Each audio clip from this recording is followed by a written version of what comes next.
What's going on, guys? Tristan and Tony here with the Zero Duck 30 podcast.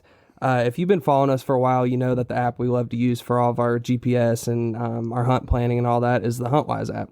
Tony, why don't you tell our followers what we got going on with the Huntwise app? You guys, 20%. If you go to Huntwise and download the app and enter code DUCK30, you're going to get a 20% discount. And that's off the Elite and the Pro versions.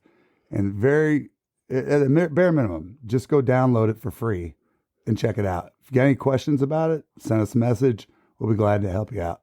Heck yeah. So today's guest, you might see this fellow in the background. Super excited to have him on. His name's Gavin Powell. We've been friends going back to high school, and just one of my best friends, really. And he's, if you've seen any of our YouTube videos, the entrance to our YouTube videos is the end, which is Gavin's song. And Gavin's been in Nashville doing his thing, and we're excited to have him on to talk about his music and just shoot the shit for you guys. So, Gavin, why don't you kind of just give him some background on your music, how that came about? Yeah, who are you, man? Well, man, first of all, I want to say thanks for having me on here. For sure, I think, what y'all are doing is great, and I see the passion and like just the grind y'all are putting into to really try to make this work. And appreciate that, man. I have a lot of respect for it, and this is so cool. Being down here in the basement, like filled with all the ducks and ducks and bucks and stuff like that, and it's really cool. But I moved to Nashville back in September. So just a little bit about myself. I grew up in Jacksonville / St. Augustine my entire life, and never really came from like a musical background. My grandma I knew played piano growing up my entire life. I think she played at Carnegie Hall in New York City, which is like oh nice, a really famous place. So Wow. She played piano there in high school or something like that. So that's pretty cool. I've never really touched the keys, so I couldn't tell you about that. But my parents, not really. My dad, growing up, I listened to grunge rock because of him. It was always Pearl Jam and Nirvana and all the Chris Cornell bands and stuff like that, And so I was in Metallica. Yeah. I was kind of immersed in that growing up as a kid. Hell, even like when I was like 7 years old, I was listening to like Green Day. Yeah. At like 7. Like that's crazy to think American about. Idiot. Yeah. For sure. And my mom listened to more of like the Billy Joel kind of, there's some country, like I think she listened to Shania Twain and like stuff like that, but it was never really country music wasn't really a heavy influence in our house. And I remember we had some neighbors across the street who always used to have CMT on the television with like the country music, like countdowns with videos, and I would go over to their house and they would always have it on, and I was like, man, what is this country music? I thought they were the biggest rednecks, and stuff for listening to that, watching it all the time. And I think the first like time I ever heard country music and someone like really love it was those neighbors. Her name's Taylor. She was listening to I don't even remember the song. It was like I went skydiving. Tim McGraw. Tim McGraw. Yeah. And I think that was like the legit first country song I've ever heard in my entire life. Wow. When I was like 7 or 8. What a good one. And so anyway, kind of like fast forward, I grew up playing sports like my entire life. Like it never was musical. Like I would ask for like guitar sometime, but I messed around with like Guitar Hero or something like that, right. Never really picked it up. And then I got a guitar in high school or middle school rather, and it just collected dust in my room. Like I messed around with it, but nothing really too serious. I remember one time, this ridiculous story, like me and my brother got airsoft guns one time for Christmas, and I thought it'd be a great idea to shoot my guitar with my airsoft gun. Damn. Like an idiot. Yeah. And I like broke all the strings, like with the airsoft gun. It was ridiculous.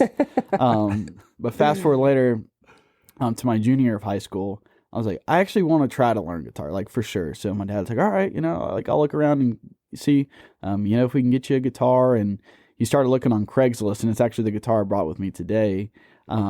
He found this guitar. It's this 1993 made in Korea Epiphone Hummingbird, and he got it for $100. Wow. On Craigslist with the case too. Wow. And if you look now on eBay, it's like at least $1,000. Wow. You know, so like he got a steal, and it's like it's got a lot of character, and like so to go back to the story, I started just learning on YouTube, like trying to immerse myself and really how to play this thing. I was listening to like pop country at the time too. It was like Florida Georgia Line, and like I mean I love Eric Church, so I'm not gonna bash on Eric Church, but a lot of Eric Church. I think the first song that I ever learned to play was Talladega. Nice. By Eric Church. And there's actually a video of me doing that. I think I sent it to you. That's awesome. Which is kind of cool. Now think about that. Maybe we can like plug that into this. Dude, that'd be great if we could find that video. I have the video. Like we get the audio or something. Just hear how terrible I'd love that. I was, which was pretty funny. But that's awesome. Man, so yeah, started really diving into guitar, and then I was like, well, I can play guitar. Like, I wonder if I can like play at my church. So I was like, let me reach out to some, the choir and see if they need like a guitarist. And sure enough, they're like, yeah, come on. So like on Sundays, I would go to church and sit back and kind of mess around and play. And there was other people playing guitar in the choir that I kind of learned from a little bit, and just started picking up stuff there too, but I was never really singing then. I was kind of, real shy about that still. And then I went to college and I stopped playing sports, because high school's over, and Tristan and I played football together. I'm grown up, by the way. So we were actually just talking about that earlier, how much fun that was. But so I got to college and didn't really have, any sort of hobby or like, I was like, I need to do something that like I'm really passionate about, and I can spend time really trying to work on other than sports. And I was like, well, I've been playing guitar for a little bit, like why don't I like try to sing and see what happens. And I went to Florida State University in Tallahassee, and like I spent every summer in Tallahassee, and like I would go work, at some shitty, bussing job at one of the bars, Madison Social. And I get home and I just like would immerse myself in trying to sing and play the guitar more proficiently. And, it was a great time. And, I got to my sophomore year of college, and I was living with some buddies, and we actually used to live across this place called the Warehouse, which is this old rundown piece of shit building. I was going to say, it didn't sound like it was starting off on a good note. Yeah. It was called the Warehouse. It was beautiful. Yeah.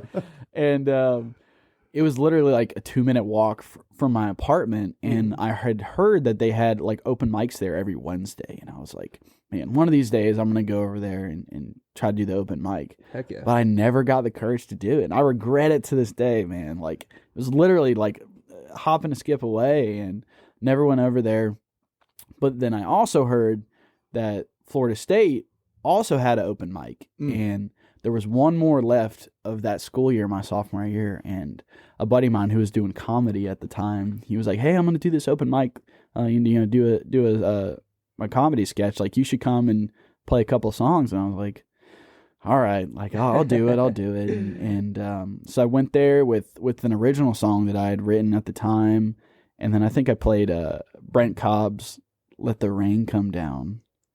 And I remember going up there, and I had like friends come out, and it was like the coolest thing, like it was a room full of people, and my knees were shaking. Like, I was so damn nervous to get up there for the first time, because it was the first time I like played in front of anyone like on the stage. Like, I think we had like sit around the campfire a good bit and kind of messed around singing before that, but really in front of like a whole crowd where I had to like figure out what to say in between each song and like how to introduce songs and stuff like that.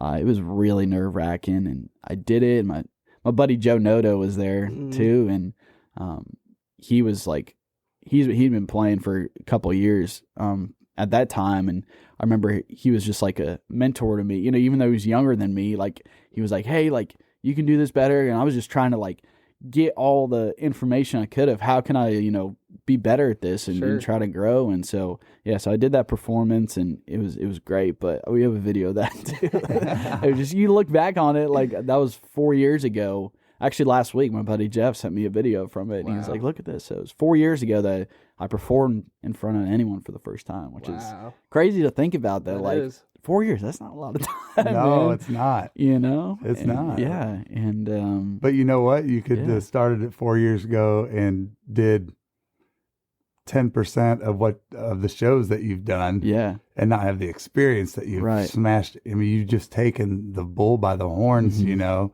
yeah. That's what I love about it, is that you just keep pushing, man, and just keep going. It's Yeah. a good story. Thank you. Yeah, and so I did that, and I was like, all right, let me do this. And I was like, well, I wonder if I can play with a band. Like, that'd be really sweet to play with some other people. And same thing, just go back to the church. I think, the church has always had, music is such an influence in the church. Sure. And I was Mhm. like, well, I'm sure there's some guys that I can pull together. And so I found some players, and that summer, we got this old band together, and we used to practice in this little kind of shack shed thing. We used to squeeze in there and try to learn all these songs. And I was playing like electric guitar at the time, some like crappy Epiphone Les Paul, and like I had this little amp, and I like thought it sounded so great, but like you look back and it was just like I was just trying to crunch, way too hard. It's just so funny. And so we played at this brewery in Tallahassee called Lake Tribe Brewing Company, and I had a buddy who was bartending there, and he told me, he was like, hey, if you ever want to come and play, we'll let you. Like, he's like, we're not going to pay you anything because, we've never really heard you before, but, this could be a cool little start for you. And I was like, yeah, I'll do that. So got the little band together, and sure enough, we played at Lake Tribe for the first time. I think you were there I was too for there, that, yeah. man. You've been around a little more than I thought. Yeah. I remember that. Yeah. Mm-hmm.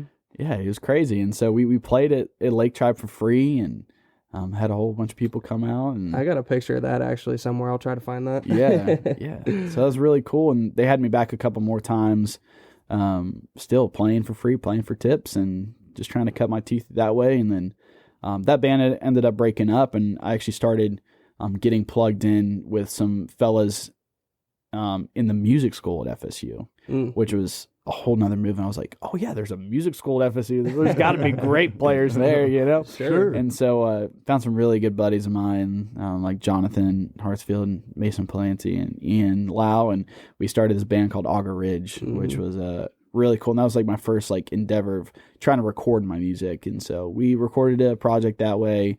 And then obviously, you go through college and you graduate, and everyone kind of goes their separate ways. And so that happened, and I got to the end of my, 5th year, and I was just kind of solo doing my own thing, and still playing a ton. So we would travel to Bainbridge, Georgia, and Thomasville, Georgia, and played a bunch of shows back in Jacksonville, and I played in like Port St. Joe, like in the Panhandle, Oh, wow. and Atlanta, and a good bit. I traveled a good bit in college, and I graduated, and I was like, man, what am I going to do with this? Like, is it something that I really want to pursue, or do I just want to move back home and start working, and Yeah.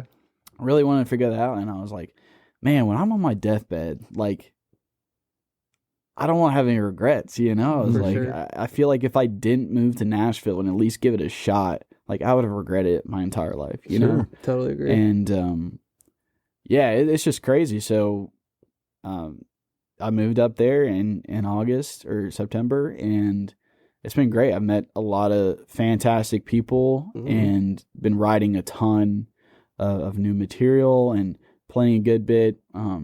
There's a good little spot down on Printer's Alley called Jane's Hideaway that I've been playing at frequently. That's just really cool. And I'm trying to find who I am as an artist. I think, we all are as artists, and kind of what direction, I want my art to take me, and, who I want to be, and what I want my sound to be like. And Nashville has been a great place for that, because there's so many different influences. Sure. And so many people playing so many different things that it's just really cool being a part of that, like, internal, like, creative process of really trying to figure it out. And that's kind of my story. I had a show last night here in Atlanta, so that's why I'm down here. I played at a little place called Firemaker Brewing, so shout out to them. Yeah. It was a good time, and Hell of a time. that's what I've been kind of doing is weekend warrior kind of shows. I've been traveling a good bit. I was in Memphis last weekend, and been in Knoxville, and little towns around Nashville, like Cookeville and Sparta, and like little stuff like that. So just trying to get out and make some fans and meet some people, and Sure.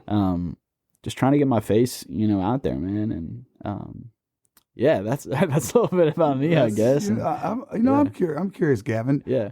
As I'm hearing you talk, how important is it for you? And I don't know if this is important or not, but as you're talking about, being, you're kind of boots on the ground, with being in Nashville, and and good for you to be bold enough, because somebody has to be. Yeah. Right. Yeah, absolutely. I mean, every person had to take that step, to be successful. And but is it important for you to get out yourself and listen to the other artists so that you get a sense of what the trend is? Oh my goodness. Are you listening for that as an artist? Like when you listen to new music coming out by people and stuff, is that how you're kind of trying to split the hairs, or, as they say, Yeah. Oh my gosh. Yeah. So in college, I just became, I skipped this whole part. Like in college, I started becoming obsessed with country music. Like my dad, for the first time, my freshman year of college, showed me Sturgill Simpson. And like I said, I grew up listening to Nirvana because of my dad, and Sturgill covered a Nirvana song, and my dad's like, you got to listen to this guy. Like, this is In Bloom, and I listened to it. I was like, oh my gosh, this is amazing. And I remember I would like ride the public bus to my classes my freshman year and just listen to all the Sturgill Simpson albums. And that just took me down a rabbit hole of, so many great people. And then I started listening to all the old school stuff, like Lefty Frizzell and, obviously Johnny Cash and Hank Sr. and stuff like that. And just deep dive. And then I found like Tyler Childers, like my sophomore year. That was in like 2017, and I was going to say real quick, he put me on to Tyler Childers like well before Tyler Childers blew up. Like I'm talking like a long time ago, like probably 5 years ago. Yeah, 2017. Yeah, like straight up. And the closest big city to Tallahassee is Atlanta, where they have a lot of those guys come through and do concerts. And so a lot in college, I would drive up to Atlanta to see other artists, kind of in the same wheelhouse that I would put myself in. But as it goes in Nashville, same thing. I'm trying to get out more and see other artists, on stage and pull some influences. And it's really just like trying to immerse yourself in that niche, of what you're trying to do, because country music is such a wide variety of pockets of genres, and it's really hard to like describe what you are.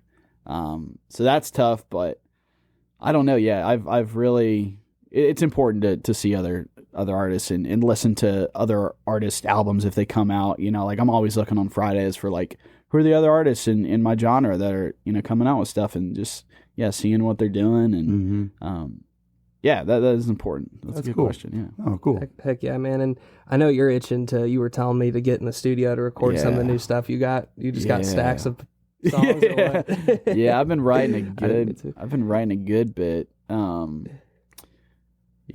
Especially with like other people too. I've been writing with this real cool guy. His name's Jackson Emmer. He lives out in Colorado, and we've been just writing over like Zoom. Like that's a cool thing that we can do now. And this girl named Claire Kelly, we've been writing a good bit, and it's really like I've never really like collaborated with other people before writing until I moved to Nashville. So it's a whole different ballgame of me trying to learn how to write with other people. Sure. So yeah, that's cool. Awesome, dude. Yeah. Heck yeah. And man, your show yesterday, we had a freaking blast at. It was so much fun, man.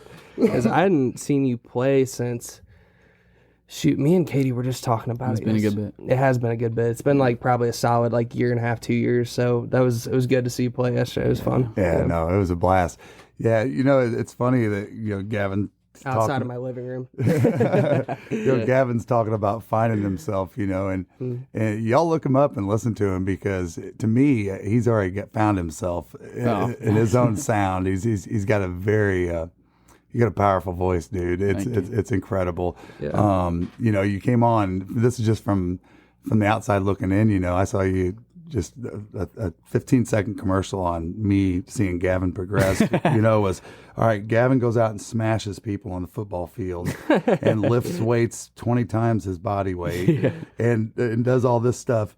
And then he's playing the guitar, and he comes over a couple times, and the boys have some beers, and Gavin plays the guitar, and Tristan plays the guitar. I'm like, damn, And then we started this 0 Duck 30 thing, and Tristan said, Dad, have you heard this song called The End by Gavin? I said, no, I haven't heard it yet. And I was like, damn, dude. I was like, it blew my mind how fast you progressed. So good for you, man. Thanks, yeah, and I know you keep working harder, so it's just going to get better. Yeah. Well, I appreciate y'all for using that song. Dude, we love it because it's kind of made, it's a unique thing to our videos, people might use some other like big song or, not that, just like, a commercialized, like some kind of bullshit, and ours is like truly unique that nobody's using a Gavin Powell song as the entrance to their duck hunting videos, which is badass. And, it's kind of who we are in an image, and you're part of that, so it's very cool. There's been plenty of times where Gavin's been in the outdoors with us that we can't talk about on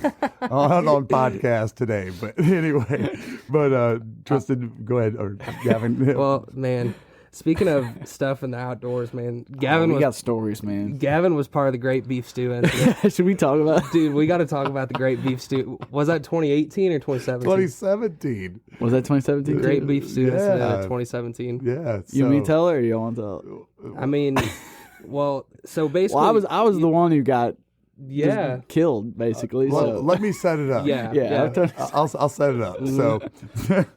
So we go up to Osceola National Forest, and we're going to go camping in this area. The state takes a really good care of it. We have this pop-up camper, and we stop by Walmart like any other time you go camping, and we got our stuff. And one of the things I love to eat camping is, and don't hate, is beef stew in the can. I like it. It's good. It's healthy, I guess. But it's easy because you can just, pop the lid open and put it on the fire and warm it up and eat it right out of the can, while you're camping. So long story short, we get there and we're drinking beer all night, and I thought, man, I'm hungry. And I thought, dude, and I bought an extra large can of the this thing was huge. The Denny Moore. It was as tall as this microphone. It must have been their commercial size. Yeah, something like that.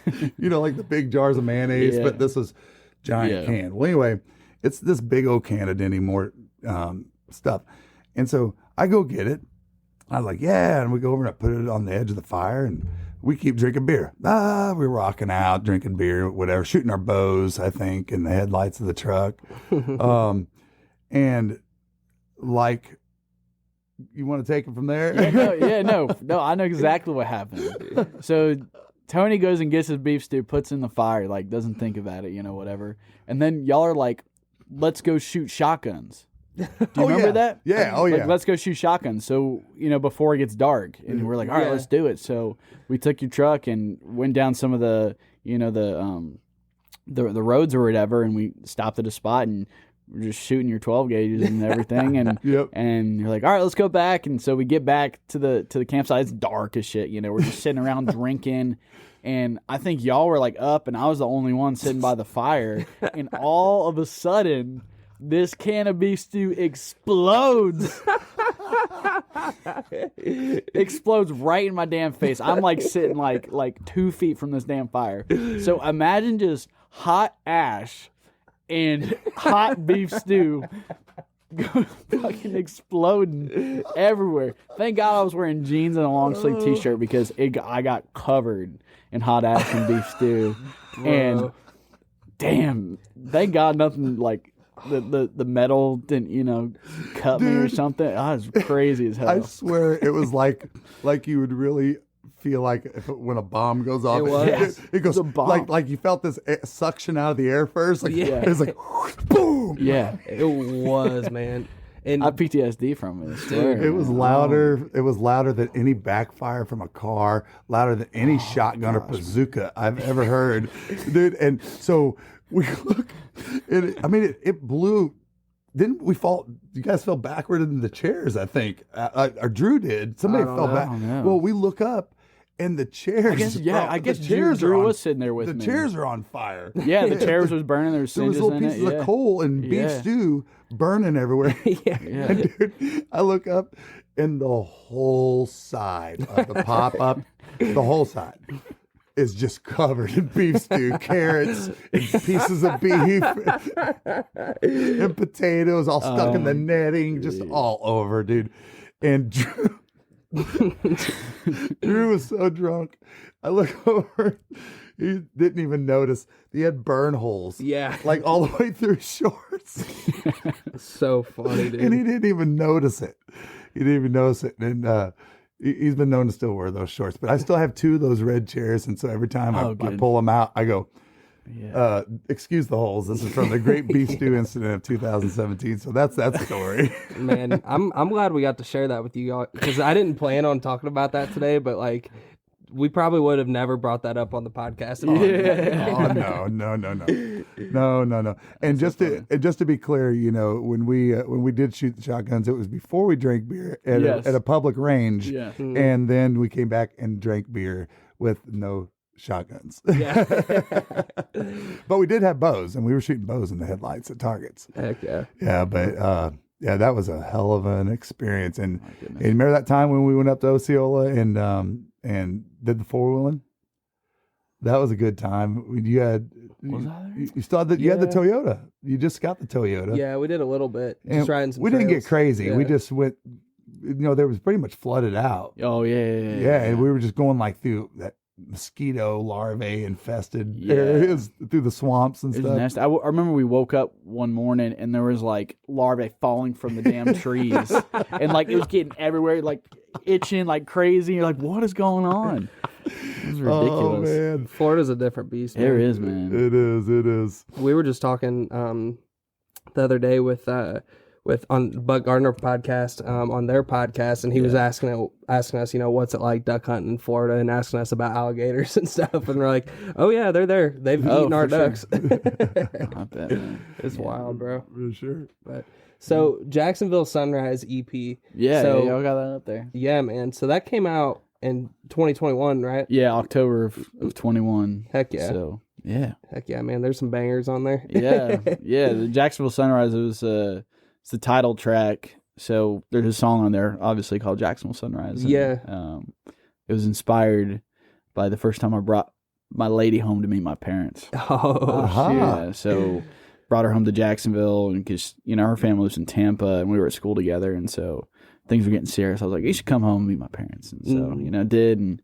the next morning, like, we got up and went and saw the sunrise in Jax Beach. That's and, cool. It was a cool little moment. You know, I always remember it. And so that song was inspired by that. But Heck yeah. there's a lot of awesome songs on that. And I think it's just 5. And all my music we recorded in Tallahassee at this really cool studio called Gasoline Alley. And it was built in like the 70s. Oh, wow.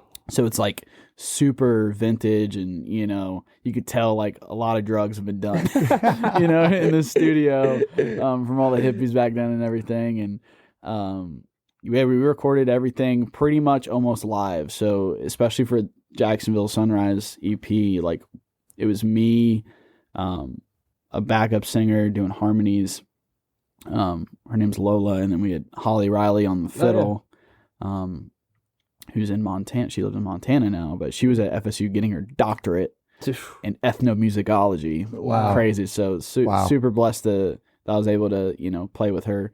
And then we had Vincent Moore on the bass, and then John Hartsfield, who rips on guitar. So, like, if you're here in west of Houston and Keep My Love Alive, like, that's him just ripping. And we all just got in one room together and pressed record. Wow. And whatever happened.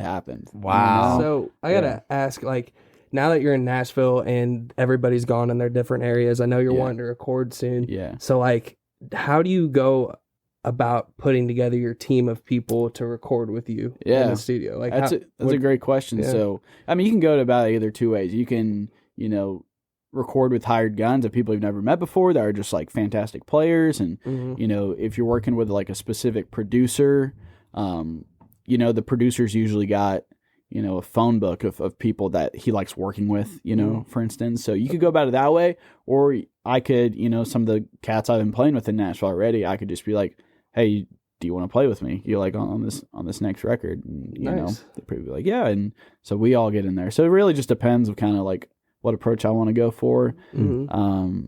So yeah. Heck yeah, man. That's a good question. Yeah, that's interesting.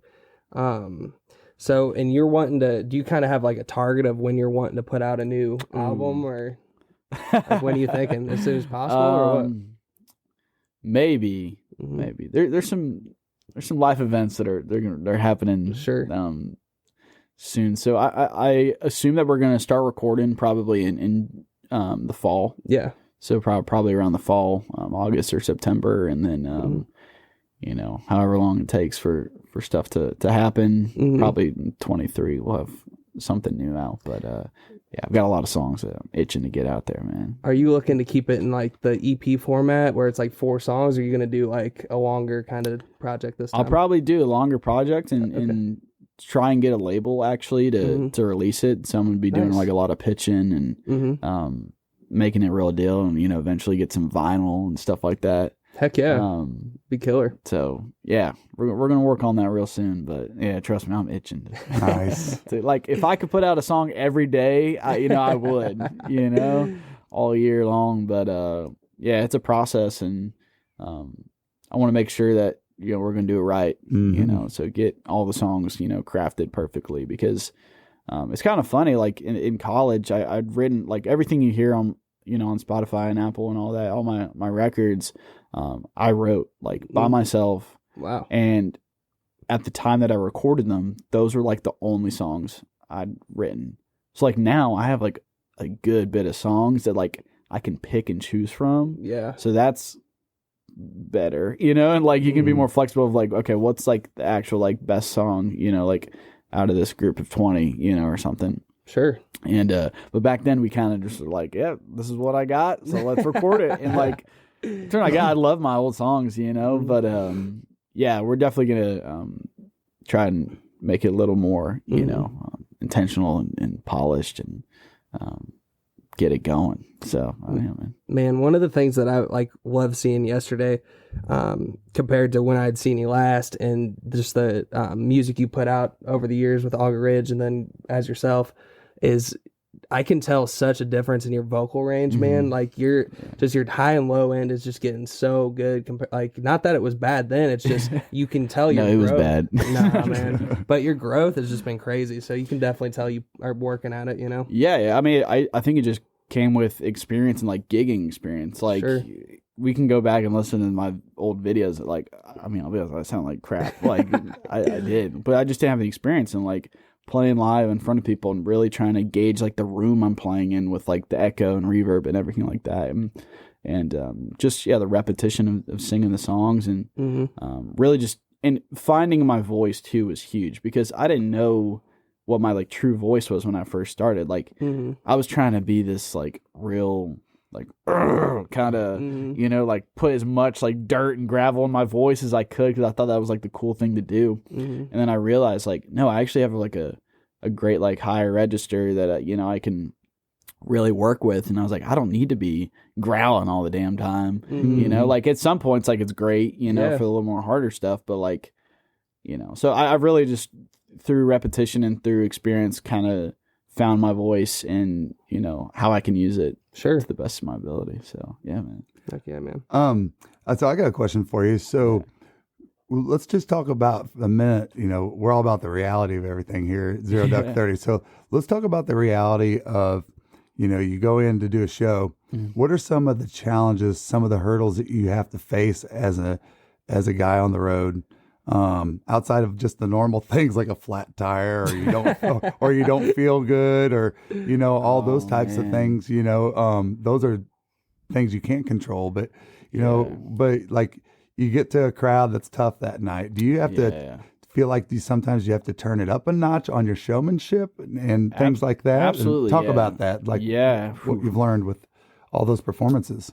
Yeah, I've learned a lot that you can't just like go into a show like, okay, so this is speaking from like a perspective where if you're playing at like if you're playing like a gig, like a 3-hour show or something like that, like a brewery or something like that, you can't just go in and, especially if you're trying to be an original artist, just go in and play a bunch of covers and be background music and not engage with the audience. That's just, if you're trying to be an original artist, that's just a recipe for disaster. So like I've learned that I am trying to be an original artist. I have to play my original music, so I'm going to go out there, and that's a challenge. I know some people, might not care, but it's about those, handful of people that will be at the show that are actually sitting there paying attention, listening. Yeah. That I make a note of, I'm going to keep engaging with you throughout the whole show, and in between breaks and after the show, I'm going to make a note to make sure I go up to you, introduce myself, and, try to, make a relationship there, because that's what it's all about. But just in challenge wise, I mean, man, there can be a lot, the sound, making sure that the sound's right. If like a room is really difficult and you're getting a lot of feedback or something like that, that's always a pain in the butt. You forget guitar picks, I forgot my guitar pick yesterday, and you would think that I would have a bunch on me. And I was like, I called Tristan. I'm like, hey, Tristan, you got any guitar picks at the house, man? I was like, I forgot mine. I'm notorious for that, man. They're so easy to lose. Yeah. But broken strings, like that's annoying. And or the best is when you're at a brewery and you're drinking a whole bunch, in between like phrases of songs, I'll have to burp. It's the worst thing, man. Like I'm trying to sing and like, you get a little. So that's a challenge, I guess. I don't know. That's great. I don't know. There's a good bit. But I mean, what happens? Like you've had like 5 beers and you're on like a straight set, and you got to go. Yeah. I mean, oh yeah, that too, man. Man, that too. that's a good point. Yeah. Sometimes I bet you just have to be like, all right, God, I hope I make it. Yeah. That, or like if I'm playing somewhere that's like an hour outside of Nashville on like a Friday, and like the show gets over at 11, that means I'm getting home way late. So like. That's a thing too. You got to take into factor. That's a challenge of like, all right, well, this is the sacrifice I make, the choice I make, and True. We're gonna make it happen. Yep. So. Very cool. Man, you mentioned relationships and how important that is for meeting people and getting people to engage with you and stuff. And that's something we found to be very important as well. Not only through social media, just and social media engagement, genuinely like talking to people and answering questions and stuff, but people that we meet duck hunting, like on boat ramps, at gas stations, whatever it might be, those have become some of our like best like hunting friends just through happenstance meeting and just talking, Right. So it's definitely extremely important. So yeah, no, I remember I saw yesterday this gal come running up to Gavin in between songs and was pulling money out of her wallet and stuffing it in a jar, and she's over there. I mean, and she'd had a couple, you could tell, and she was all in his face, and it was cool to see somebody that excited about his music. Is my point, it was fun. I was like, yeah, look at that. Said, I mean, another fan, which she's going to go and tell 5-10 more people, right, and that, how it works. It's that movie marketing, they call it, so for sure, man. Absolutely. Organic growth. That's right. Yeah. Yep. I have a question for y'all. So like, I know, so we've been duck hunting one time together, and it was the day after Thanksgiving. I don't know if y'all remember that. And you asked me to go, and I was like, oh yeah, what time? And you're like, well, I think we're leaving at like 3 or 4 in the morning. What was it? Is that how it like usually 3:30, 4 in the morning? Yeah, and I was like, shit, okay, I guess we're gonna do this, because I'd never been before, and we ended up going to your place and boating out there and setting up and everything, and it was real cool being with y'all. I'm not much of a hunter, just disclaimer. Maybe I'll get into it eventually, but. I remember going and just having the best time and coolest time with y'all. And so my question is, like, I know for like deer hunting, you can't really like make a whole lot of noise. Like you'd be quiet as shit. Yeah. So like, but duck hunting, I don't really remember. That's why I'm asking.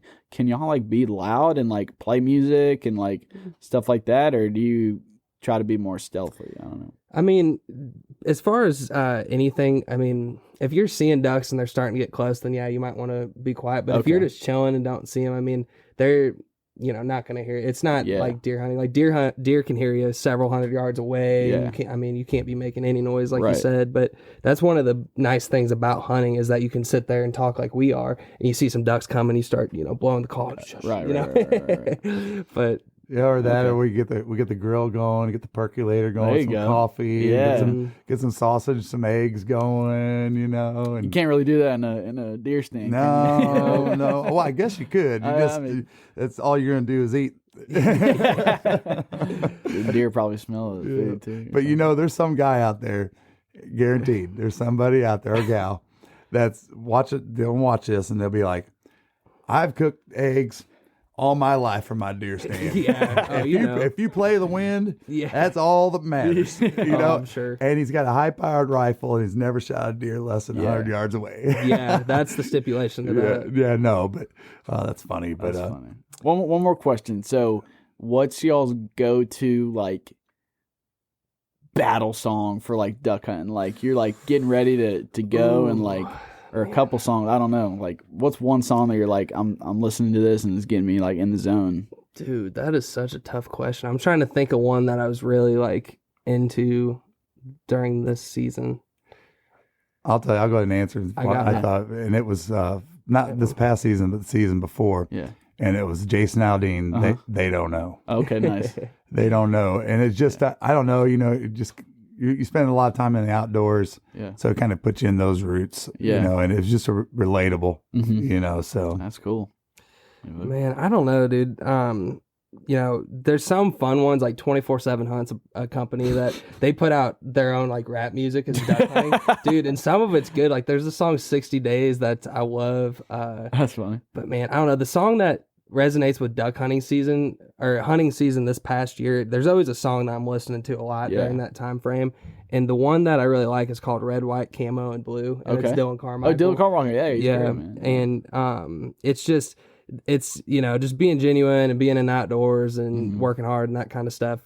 And it was just not that it applies so much to hunting. It's just that during that time frame, I was like 4:30 tired. I'd turn that on, going to the, and kind of wake me up. But yeah, that's a good question, dude. Yeah, man. But no, and quite honestly, your song, The End, it really fires me up. I was just coming home from work the other day, and I just sometimes I just like put on one of our videos or something, and I might not be able to watch it, but I listen to it or whatever, and I'm like, this is just such a staple of who we are, it's really good. So, and of course that coupled with the editing Tristan does and stuff, it just it's who we are. It's just like it's a hard song. I don't know. It's like it's just, awesome. Yeah, I've been southbound. I just kind of puts you in a place of like we're traveling on the road, freaking probably drinking too much and being crazy duck hunters. Yep. Oh yeah. Yep. So for sure. If it's so that song, what is, we listen to it and kind of we make our own kind of what we think it's about. What is it about? Oh man, I don't know if I want to open this can of worms. Okay. we can. What's the short of it if you want to do that? Yeah. Instead? So we all have relationships, right? And sometimes, how cryptic do I want to be with this? I just want to open up, man. I'll just open up. Hell. So in college, there was this guy who happened to be dating the girl that I'm dating now. And obviously they broke up at some point, and I started dating her, and I kind of was like, man, he didn't know what he had until it was gone, and not to take a shot at him or whatever, but I was just like, and we all don't we all don't know what, we take stuff for granted, and people in our lives and stuff like that, and you just don't know what you got until it's gone. And so I wrote the song, The End. It's like, you don't know what you have until you use it till the end. Yeah. And so like, I'm sure you could relate that to duck hunting. I bet y'all take, like I take music for granted, and my gifts, and y'all have a gift for hunting, and you just don't know what you got until you use it till the end. So good point. You can apply that to everything. Yeah. So, I mean, that was inspiration behind it, but you can use it for a whole lot of things. But, that's awesome. Yeah. That's cool.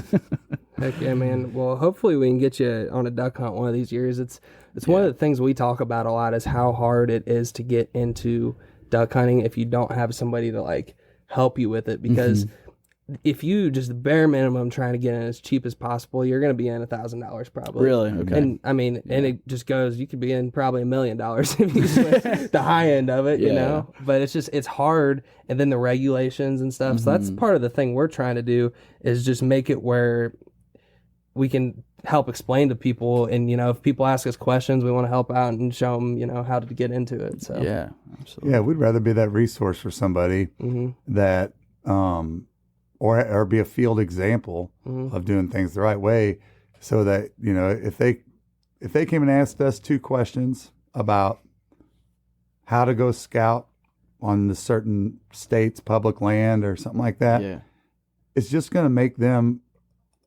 what every other hunter's wanting from somebody else, and that's they're going to do it in a respectful way. They're going to go do it right, you know, and maybe work with somebody else to be successful and just teach the right things. And you never know. It could just be one question or one example of helping somebody. And then they keep telling people. And so we're just out to change the whole dynamic of the way people look at the sport. You know, I don't think anybody should be intimidated to go to a public land area in any sport. Yeah. And be intimidated to walk into another hunter.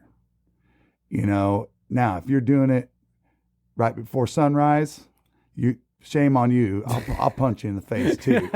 No, I wouldn't. But shame on you for doing that. But no, outside of that, people should be able to feel like they can approach another hunter at the boat ramp, and not that they're going to shoo them off because they're out of state. I'd rather tell these guys, give them some guidance instead of having them running around trying to figure it out and messing up everybody's hunting. That's true. You know, or whatever it might be in that example. So that's just how what we're. Yeah, I was listening to y'all's. I think it might have been the first podcast where you were talking about how y'all ran into the big group of guys, one of y'all's hunts, and then you ended up like becoming good buddies, you know, and like hunting together. And I was like, that's really cool. And like coming from perspective where I'm not really hunting, I think you guys do a great job of making it feel like it's not so scary. You know, it's easy to, it can be easy to get into, and and how to approach it from the best way of being, you know, respectable and heck yeah, man, I appreciate that. Yeah, for sure. So who would you say, if you had to pick one artist right now, would be your favorite artist? Oh my gosh, I know that's a hard question. Dang, man. See, I'm not a favorites. My people, or like my girlfriend will ask me like, "What's your favorite this and favorite that?" I was like, "Baby, you're my only favorite." I don't know. I can share with you like people I've been really digging. Yeah, is that all right? Yeah. Oh man, or just like listening to. I've been listening to. This is old, so there's this fella named Chet Atkins, and you tell me about that. And he's a crazy guitarist. Did a lot of like instrumental guitar music, and like now he's notorious in Nashville. Like there's a street named after him and like stuff like that. So I've been trying to like deep diving into like that. Man, there's so many great artists and people I've been listening to. That's a great question. What's the most recent concert I went to? Maybe I can talk about that. I saw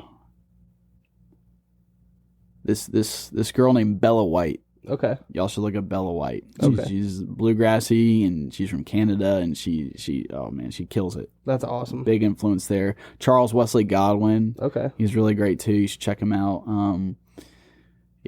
There's a lot. I don't have favorites.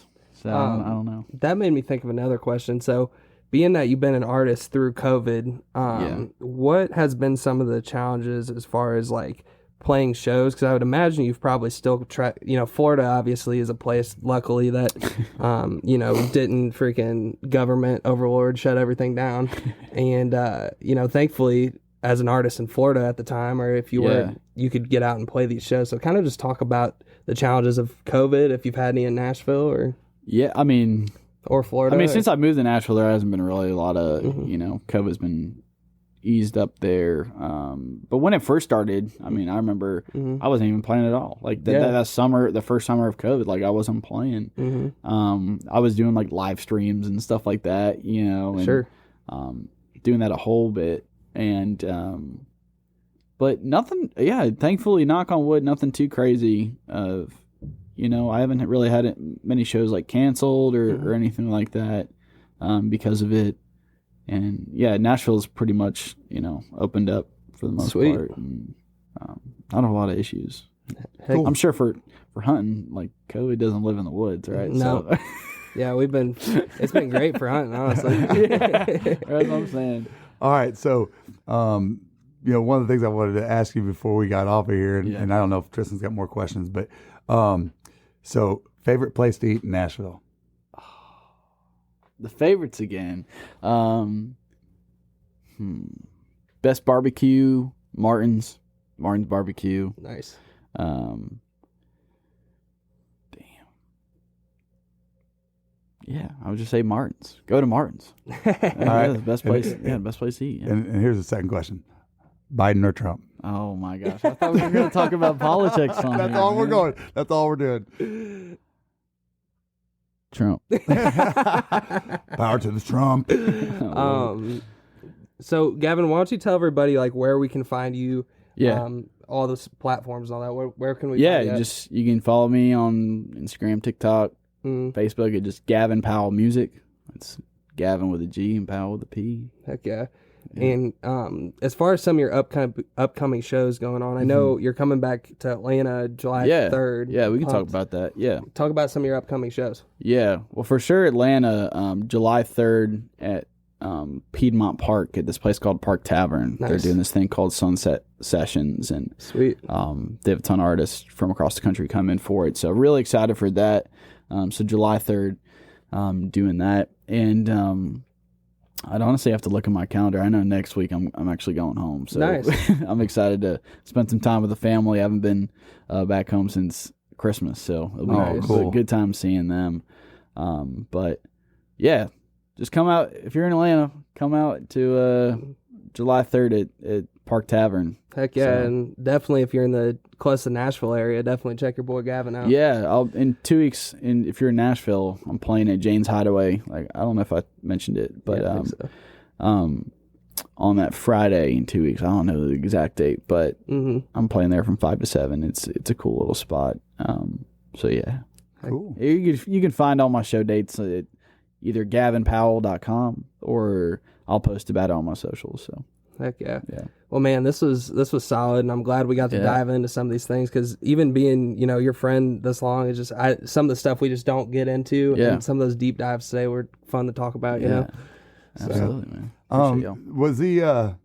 Is he going to plug up and? Oh shit! You got to play your song, we're gonna do a dude. sing. Is he gonna? Is he that's gonna right. plug up and rock off? They wanted me to play a song. I don't know. Yeah, so he's gonna rock on some music here. So what we're gonna do is take a quick break, and when we come right back, Gavin's gonna play one right here in the studio for you. Heck yeah. All right, guys, we're back, and we got Gavin Powell live in studio. This is a tune called 15 in the Can. Now, this one is about addiction. I know that we've all, some way, somehow, experienced that through family or friends or something. So this one's called 15 in the Can.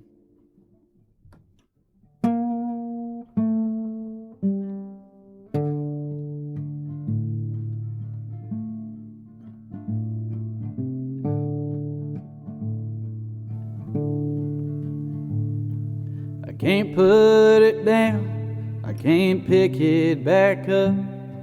You can't go back home when you ran out of luck. Staring through the souls of those wounded in battle. Our life's like a dagger, and I fell off the saddle. Tell me, who do you serve?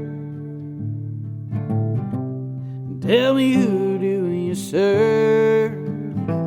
And it's 15 in the bridewell, 15 in the can. And my chains are set free, and the reason ain't me. I done 15 in the cane. There's a man on the loose, cutting down dreams, spreading white lies, make you paddle upstream. He'll hold your hand, but you won't understand just how much you'll lose if you don't make a stand. Tell me, who do you serve? Tell me, who do you serve? And it's 15 in the Bridewell, 15 in the can, and my chains are set free, and the reason ain't me. I done 15 in the can.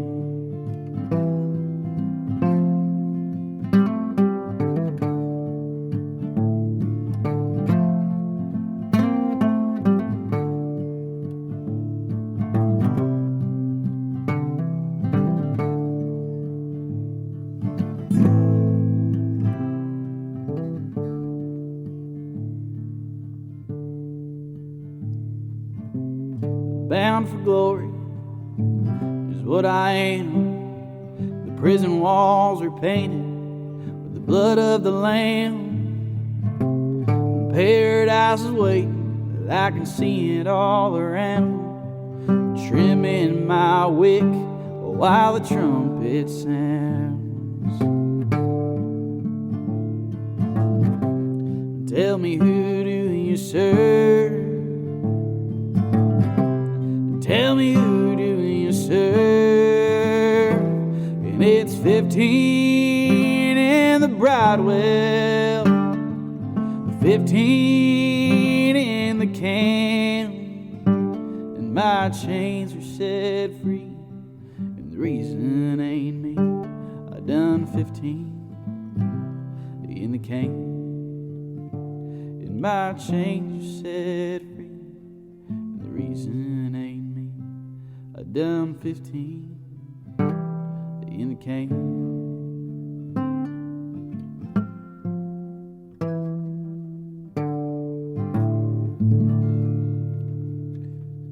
Yeah.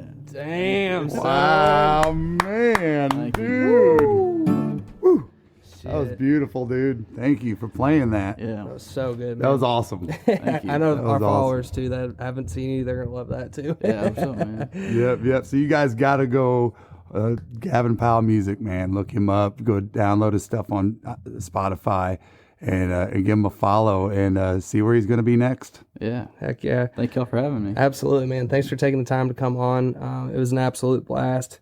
And I guess if you guys, you know, you find us on Zero Duck 30 on all the social media platforms. This podcast obviously is on YouTube. That's what y'all are watching, but see it on Spotify and Apple Music as well. And thank you guys for tuning in again. That's pretty much it. You got anything else, Tony?